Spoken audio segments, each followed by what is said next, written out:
Assalamualaikum warahmatullahi wabarakatuh. Halo adik-adik, kali ini kita akan belajar mengenai pertumbuhan dan perkembangan. Nah, pernahkah kamu mengamati tumbuhan yang berada di sekitar rumah? Lalu, bagaimana tumbuhan yang kecil bisa tumbuh menjadi besar ya? Ayo kita pelajari dengan seksama. Nah, sebelumnya kakak akan ingatkan terlebih dahulu tentang konsep pertumbuhan dan perkembangan itu sendiri. Jadi, pertumbuhan itu adalah proses bertambahnya jumlah sel atau ukuran sel atau volume sel pada suatu makhluk hidup. Sehingga tumbuhan yang tadinya hanya berukuran 3 cm, terus dia akan tumbuh menjadi 10 cm. Nah, itu yang dinamakan dengan pertumbuhan. Sedangkan perkembangan adalah proses makhluk hidup menuju kedewasaan atau pematangan fungsi organ. Contohnya itu ketika tumbuhan mengalami pembuahan atau berbunga. Kita akan belajar konsep tersebut pada tumbuhan, di mana tumbuhan itu akan tumbuh dari mulai biji. Nah, di dalam biji itu ada yang namanya proses perkecambahan. Proses perkecambahan itu adalah berakhirnya masa dormansi pada biji. Apa itu masa dormansi? Masa dormansi adalah masa inaktif dari biji. Jadi sebelum kalian tanam atau sebelum dikasih air, biji ini dalam keadaan inaktif atau dormansi.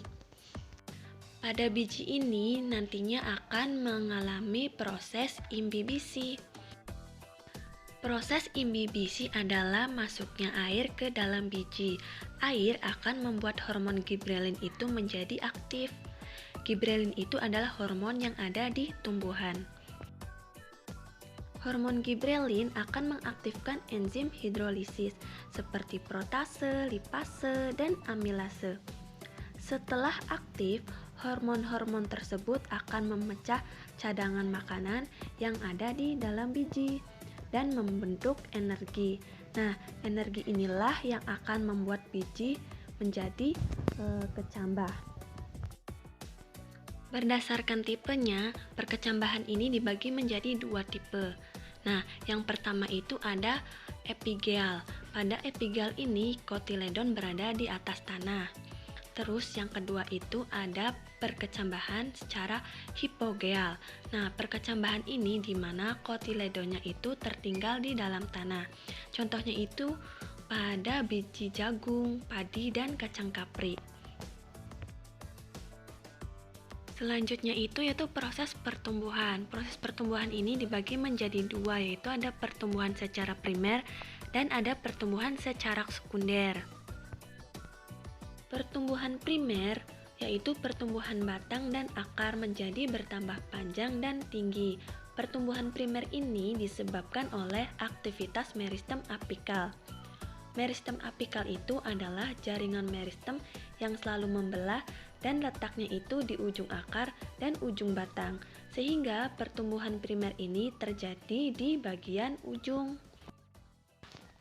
Oke, coba kita lihat bagian-bagian akar. Nah, pada bagian ujung itu terdapat daerah pembelahan sel. Nah, daerah pembelahan sel ini yaitu mengakibatkan pembelahan sel.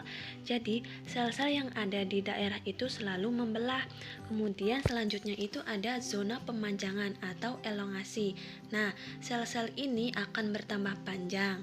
Kemudian di atasnya itu ada yang namanya zona diferensiasi, di mana sel-selnya itu akan berubah menjadi sel-sel yang berbeda atau akan membentuk jaringan penyusun tumbuhan. Pertumbuhan yang kedua yaitu pertumbuhan secara sekunder. Nah, pertumbuhan ini menyebabkan tumbuhan menjadi lebar.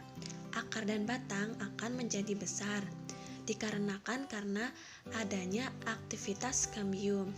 Nah, kambium ini akan membelah, membentuk flum sekunder dan xilem sekunder, dan nantinya itu biasanya akan membentuk lingkaran tahun. Selanjutnya coba kita perhatikan tayangan berikut ini, yaitu proses pertumbuhan pada tanaman. Nah, ini adalah contoh proses pertumbuhan pada tanaman. Nah, proses yang pertama itu tumbuhan berasal dari benih. Kemudian, benih ini akan tumbuh membentuk akar tanaman. Lalu, tumbuh lagi menjadi sebuah kecambah. Dan kecambah itu terus berkembang menjadi tanaman muda. Lalu tanaman muda itu terus tumbuh menjadi sebuah tanaman dewasa. Dan tanaman dewasa ini terus tumbuh dan menghasilkan bunga.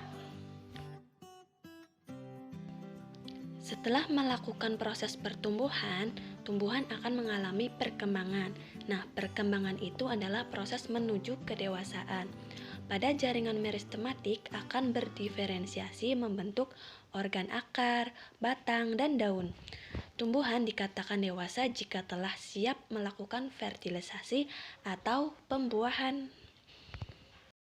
Nah, adik-adik, sampai di sini terlebih dahulu ya pembahasan materi kali ini.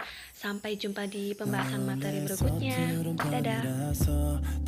따라가기에도 좀 벅차서 꼭꼭 숨어버리는 편이라서 네가 보기엔 좀 답답할 수도 있어 나 몰래 겪어야만 믿는 편이라 인간하면 변치 않는 새 고집이라